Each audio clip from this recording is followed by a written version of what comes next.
নারী শক্তির গৌরবকে উদযাপন করতে কলকাতার আইসিসিআর অডিটোরিয়ামে রেড ওয়াইন বঙ্গনারী সম্মান এর চতুর্থ বর্ষ। সমাজে অগ্রণী ভূমিকা রাখা সাহসিনী, সৃষ্টিশীল ও সংগ্রামী বঙ্গনারীদের কৃতিত্বকে স্বীকৃতি জানানোর উদ্দেশ্যেই এই মহতী উদ্যোগ।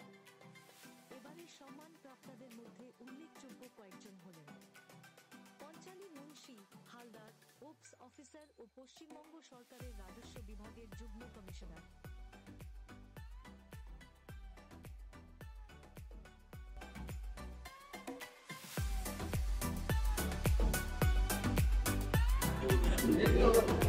আজকে বঙ্গনারী সিজন 4-এ আমি একজন অ্যাওয়ার্ড দিই। নিঃসন্দেহে ভীষণ ভালো লাগে কারণ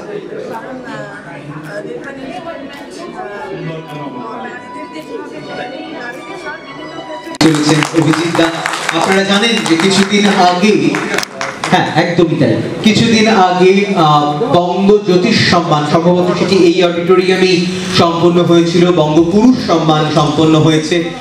অন্তর থেকে ধন্যবাদ জানাচ্ছি।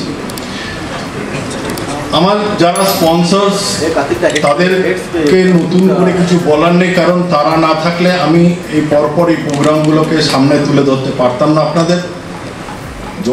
আজকে একেবারে অল্প বয়সে সিভিল সার্ভিসে জয়েন করে অনেক এরিয়ে জয়েন্ট কমিশনার ওয়েস্ট বেঙ্গল।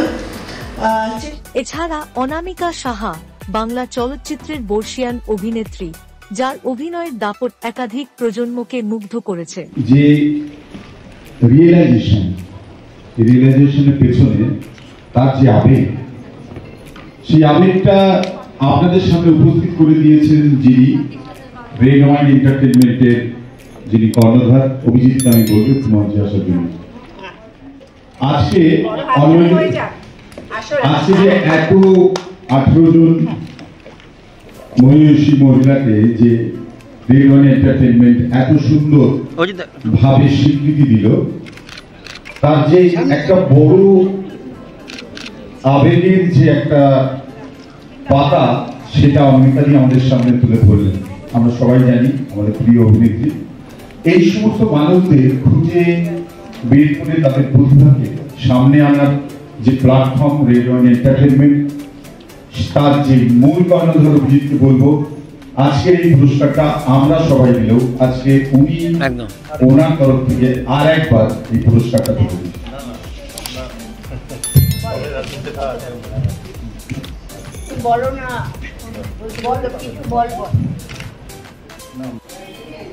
বঙ্গ নারী সম্মান 2025-এর আজকের অনুষ্ঠানে আমি উপস্থিত হয়েছি অ্যাজ এ অ্যাডভাইজারি বোর্ডের মেম্বার হিসেবে। অসম্ভব ভালো লাগছে। সেখানে পঞ্চালী মুন্সি ও একজন অ্যাওয়ার্ডি, মহিষী নারী, দশভুজা নারীদেরকে নিয়ে তাদের থেকে বেছে বেছে যে 18 জনকে দেওয়া হলো পুরস্কার, তারা তাদের স্বক্ষেত্রে এতটাই ভালোভাবে সমাজকে দেখিয়ে গেছে তাদের কাজের পদ্ধতি বা তাদের ভালো কাজ, সেগুলোর স্বীকৃতি তারা আজকে পেল রেড ওয়াইন এন্টারটেইনমেন্টের মাধ্যমে, তাদের এই প্ল্যাটফর্মের মাধ্যমে। আমি অভিনন্দন জানাই সেই 18 জন মহিষী নারীকে, আমি অভিনন্দন জানাই রেড ওয়াইন এন্টারটেইনমেন্ট এবং অভিজিৎ গুপ্তকে। এইরকম আরও এর সিজনের পরের সিজনটাও যেন আসে এবং আমাদের আধুনিক নারী, বাঙালি নারী, ভারতীয় নারীর কাছে রেড ওয়াইন এন্টারটেইনমেন্টের এই বঙ্গনারী সম্মানটা যেন এমন একটা ক্রেজ হয়ে দাঁড়ায় যেন মহিলারা তাদের কাজের জায়গায় আরও ভালো কাজ করার উৎসাহ পায়।